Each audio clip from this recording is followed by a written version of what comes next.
তো এত মাস ধরে এটা গোপন থাকলো কেন? কেউ জিজ্ঞেস করে না সেজন্য? মানে আমি বুঝি নাই।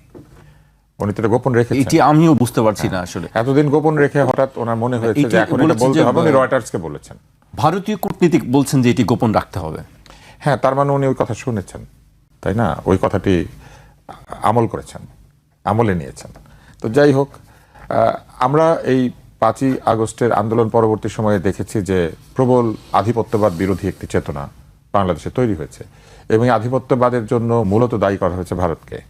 কিন্তু ভারতের এই অনুরোধে তিনি সাড়া দিয়েছেন এবং বেশ একটা লম্বা সময় আমির সাহেব এই কথাটি গোপন রেখেছেন, এবং এটি প্রকাশ করেছেন একটি বিদেশি সংবাদ মাধ্যমের কাছে, আমাদের কাছে প্রকাশ করেন নাই, কোনো বাংলাদেশি সংবাদ মাধ্যমে না। কিন্তু তার মানে বাংলাদেশে এটা গোপনই থেকেছে, পৃথিবীর কাছে উন্মুক্ত হয়েছে। এদিক থেকে চুক্তি ঠিক আছে, কিন্তু কাজটা আর কি একটু অন্যরকম হয়েছে।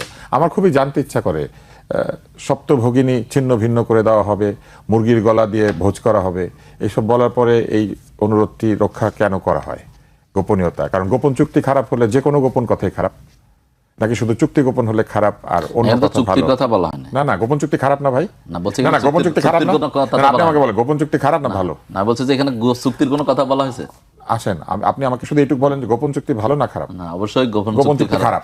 তার মানে চুক্তির কথা গোপন রাখলে খারাপ, কিন্তু গোপনীয়তার জন্য যদি কথা দেওয়া হয় সেটা একটা চুক্তি, অলিখিত চুক্তি, এটা ওয়াদা যে আমি আপনার কথা গোপন রাখবো, উনি সেটা রেখেছেন, তাই না? তো তার মানে কিছু কথা থাকে গোপনে, কিছু কথা থাকে আপনে, আর কিছু কথা যায় জাপানে, যেমন রয়টার্সের কাছে চলে গেছে বিদেশে। এইবার আসেন, গণতন্ত্র কি ঐক্য সরকার চায়? গণতন্ত্র ঐক্য সরকার চায় না, গণতন্ত্র সংখ্যাগরিষ্ঠের শাসন চায়। আপনি যখন প্রশ্নের উত্তর দিবেন তখন বলবেন যে আমাদের তো 30% হয়েছে, 26% হয়েছে, আমরা অনেক শক্তি সঞ্চয় করেছি। তাহলে সেই শক্তির পরীক্ষা না দিয়ে কেন ঐক্য? এর কারণ হচ্ছে যদি কোনো কারণে পরাজয় আসে তাহলে সরকারের ভাগবাটোয়ারাটা পাওয়ার ইচ্ছা। কারণ সরকারের বিভিন্ন জায়গাতে, প্রশাসনে সব জায়গায় দলীয়করণ হয়েছে। অতীতের দলীয়করণের যে সংস্কৃতি সেটা দূর হয় নাই। আধিপত্যবাদের বিরুদ্ধে, আধিপত্যবাদ বিরোধী বলেন অথবা নয় আধিপত্যবাদের একটি দলীয়করণ হয়েছে। আমরা চেয়েছি মেধা শাসন, আমরা চেয়েছি মেধার লড়াই হবে। আমরা বলেছি কোটা না মেধা, কোটা না মেধা, মেধা মেধা। তাহলে মেধা মেধা বাদ দিয়ে কি হলো? এক ধরনের দলের সমর্থকদেরকে সমস্ত পজিশনে বসিয়ে দিয়ে বলা হলো ওনারাই মেধাবী এবং ওনারাই নিরপেক্ষ। ঘটনা তো তা নয়। দলের বিপরীতে দল যদি আসে তাহলে সেটা মেধার প্রতি জাজমেন্ট করা হলো না। বিএনপির সময় যে সচিব চাকরি পেয়েছেন, যে সচিব পরীক্ষা দিয়ে, সচিবের পরীক্ষা দিয়ে উত্তীর্ণ হয়েছেন, মেধার পরীক্ষা যে প্রথম হয়েছেন, সেই সচিবের চাকরি চলে গেছে, কারণ উনি শুধু আওয়ামী লীগের সময় প্রমোশন পেয়েছেন। এটা কোন যুক্তিতে? এটা দলীয়করণ না? এটা দলীয়করণ। এবং দলীয়করণের বিপরীতে দলীয়করণ যদি হয় তাহলে ওই যে ব্যাপারটা সেরকম দাঁড়ালো যে যেখানে ওল সেখানে তেঁতুল, তাই না? বনো ওল তেঁতুল। হ্যাঁ, তো এই হচ্ছে অবস্থা। এখন গণতন্ত্র তো ঐক্য চায় না, গণতন্ত্র চায় সংখ্যাগরিষ্ঠের শাসন। মানুষ ভোট দিবে একটা দলকে ক্ষমতায় নেওয়ার জন্য, আর মানুষের কাছ থেকে আপনি ক্ষমতায় যাবেন এই প্রতিশ্রুতি দিয়ে তারপরে বলবেন যে আমরা এখন ভাই ভাই মিলে দেশ শাসন করি, আমরা তোমরা, তোমরা আমরা। তাহলে আমি ডামি আর আমি তুমি তো একই হলো। ভোটাভুটি হলো, কিন্তু ভোটের পরে আমরা সব এক হয়ে ক্ষমতা ভাগ-বাটোয়ারা করলাম। এটা কোনোভাবেই গণতন্ত্রকে সুসংহত করবে না, বরং গণতন্ত্রকে বিপর্যস্ত করবে। কিছু লোক জনগণের ভোট নিয়ে তারপরে নিজেরা নিজেদের সিদ্ধান্ত অনুযায়ী আসন ভাগাভাগি করবেন, মন্ত্রিত্ব ভাগাভাগি করবেন, পাওয়ার ভাগাভাগি করবেন। এটা তো সঠিক কাজ হবে না, বরং এইটা হবে ভোটের নাম দিয়ে পরে জোটের রাজনীতি। সেটা তো ঠিক না। তারপরে আপনি বলেন সংঘর্ষ, শব্দটা বারবার আসছে। কিসের সাংঘর্ষিক অবস্থা? কার সাথে কার সংঘর্ষ? সবাই একই পক্ষ, সবাই জুলাই আন্দোলনের পক্ষে, সবাই জুলাই সনদে স্বাক্ষর করেছে শুধু এনসিপি ছাড়া, এবং সকলে জুলাইয়ের যে অভ্যুত্থান, সেই অভ্যুত্থানের ফলে সৃষ্ট যে সংস্কার, সেই সংস্কারগুলো জানতে চাচ্ছিলাম সংঘর্ষ বা সংঘাত কেন আসবে? নির্বাচনের পরে সংঘর্ষ অথবা নির্বাচনের আগে সাংঘর্ষিক অবস্থান, এখানে কোনো সাংঘর্ষিক অবস্থান নাই, এখানে প্রতিদ্বন্দ্বিতার অবস্থান রয়েছে, এবং প্রতিদ্বন্দ্বিতা তো সঠিক। আপনি কি এটা মানবেন? ধরেন অলিম্পিকে দৌড় হচ্ছে, ওখানে 8 জন লোক দৌড়াচ্ছে, তারপরে যে দৌড়ে জিতলো সে বললো আসেন আমরা সবাই মিলে প্রাইজগুলো ভাগাভাগি করে নেই। ভাগাভাগি করে নেই, 3টা পুরস্কার আছে, আমরা 8 জনে ভাগাভাগি করবো। তারপর ওনারা ভাগাভাগি করলেন, কেউ নিলেন প্রাইজের তলাটা, কেউ নিলেন প্রাইজের উপরেরটা, কেউ নিলেন ওই যে ভিক্টোরি স্ট্যান্ডটা, ওইটা নিয়ে বাড়িতে গেলেন, তাই না? কিন্তু এইভাবে তো গণতন্ত্র হয় না। গণতন্ত্র হবেই একটা দল শাসনভার গ্রহণ করবে এবং দেশে দায়িত্ব গ্রহণ করবে, সে ভালো আচরণ করবে, সঠিকভাবে দেশ পরিচালনা করবে। না পারলে 5 বছর হোক, 3 বছর হোক, যখন জনগণ তাকে যেতে বলবে চলে যাবে। মধ্যবর্তী নির্বাচন হয় না? ব্যর্থ হলে কোনো দল মধ্যবর্তী নির্বাচন হবে, নির্বাচন হবে। এবং এই যে ঐক্যের সরকার হচ্ছে সম্পূর্ণভাবে নির্বাচনের যে এসেন্স বা নির্বাচনের যে মূল চেতনা, সেটার বিপরীতে যায়। তাহলে তো নির্বাচন করার কোনো দরকার নাই। আসলে আমরা সবাই মিলে একটা মিটিংয়ে বসে যেভাবে উপদেষ্টা পরিষদ তৈরি করেছেন সেভাবে সরকার তৈরি করে ফেলেন। অযথা এত রাষ্ট্রের খরচ করা দরকার কি? কোনো দরকার নাই। এইবার আসেন, এই যে 12-13 দল 14-15 দল এক জায়গায় হচ্ছে দুই দিকেই, বৃহৎ দুইটা দল ছাড়া আর দলগুলি কয়টা আসন পেয়েছে জীবনে? এরা জীবনেও নির্বাচনে জিতে নাই। এখন এদের সঙ্গে ক্ষমতা ভাগাভাগি করার জন্য জনগণ ভোট দিবে কি কারণে? কি জন্য? জনগণ যে জোট সংখ্যাগরিষ্ঠ ভোট পাবে, যদি পান তারপরে সরকার গঠন করবেন। কিন্তু আলটিমেটলি যদি এইভাবে হয় ঐক্যের সরকার তৈরি করবে, তাহলে যে ছোট মোটো যেগুলো আছে সেগুলো এসে একটা সিট জিতে এসে বলবে আমি মন্ত্রী চাই, আমি তো জোটে ছিলাম। আমি মনে করি এইটাও ঠিক হবে না। কোন একটা দলকে দায়িত্ব গ্রহণ করতে হবে বাংলাদেশ চালানোর জন্য, অথবা কোনো একটি নির্দিষ্ট জোটকে, এবং তাদেরকে প্রমাণ করতে হবে তাদের দক্ষতা, মেধা এবং যোগ্যতা। না হলে আমরা সারা জীবন বসে থাকবো কবে এই ভাগাভাগি শেষ হবে, তারপরে আমরা প্রকৃত অর্থে ভালো স্টেটসম্যান পাবো, মেধাবী শাসক পাবো, দলীয়করণ চায় না কিন্তু মেধাকে চায় এমন সরকার পাবো। এইবার আসেন, আরেকটা মজার কথা আমরা একটু আগে শুনেছি, বিএনপি আর জামাতের যে ঐক্য হয়েছিল এটা নাকি আওয়ামী লীগ ছিল বলে হয়েছিল, মানে আওয়ামী লীগ না থাকলে এই ঐক্যের দরকার ছিল না। তার মানে এটা আদর্শিক ছিল না, ওইটা আওয়ামী লীগ ঠেকানোর ঐক্য ছিল।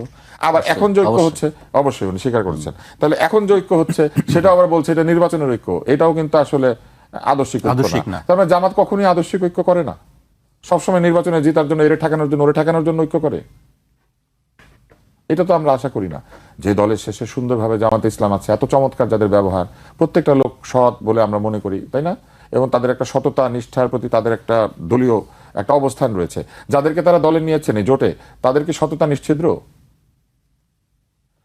শহীদ ওসমান হাদি একাধিক দলের বিরুদ্ধে দুর্নীতির অভিযোগ করেছেন, এমনকি জুলাই অভ্যুত্থানের সাথে জড়িত ব্যক্তিবর্গের কারো কারো বিরুদ্ধে তিনি দুর্নীতির অভিযোগ করেছিলেন। সেই ধরনের দুর্নীতির অভিযোগ রয়েছে এমন ব্যক্তি বা দল কি তাদের এই জোটের মধ্যে আছে? এই প্রশ্নের জবাব কি তারা সরাসরি দিতে পারবেন?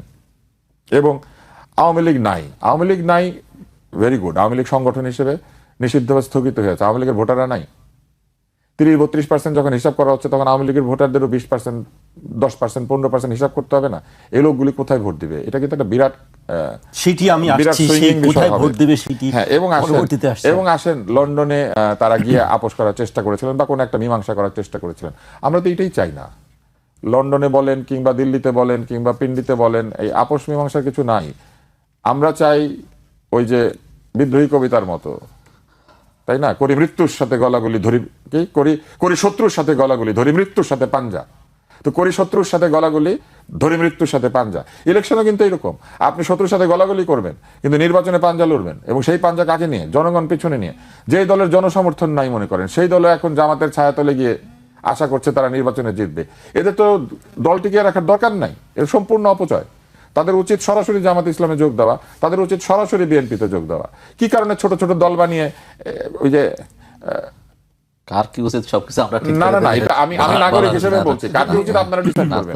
আমি নাগরিক হিসেবে আমি হ্যাঁ, আপনারা কি করছেন আসলে? ব্যালট পেপারটাকে লম্বা করছেন অথবা জোটের মধ্যে ঢুকে একটা জোটকে বড় করছেন, কিন্তু এক একজনের ভোট নাই কিন্তু আসলে, থাকলে পরে জোটে যায়। কিন্তু গণতান্ত্রিক দেশে তো আপনি ঠিক করে দিতে পারেন না কে করবে। আমি ঠিক করে দেওয়ার কথা বলছি না, আমি কিন্তু ঠিক করে দিতে বলছি বড় হবে কি ছোট হবে। হ্যাঁ, আমি শুধু এতটুকুই বলছি যে এইগুলির মাধ্যমে আমরা কি করি জানেন? আমরা কিছু ছোট ছোট দলকে টিকিয়ে রাখি শুধু ভোটের সময় বাণিজ্য করার জন্য, ভোট বাণিজ্য।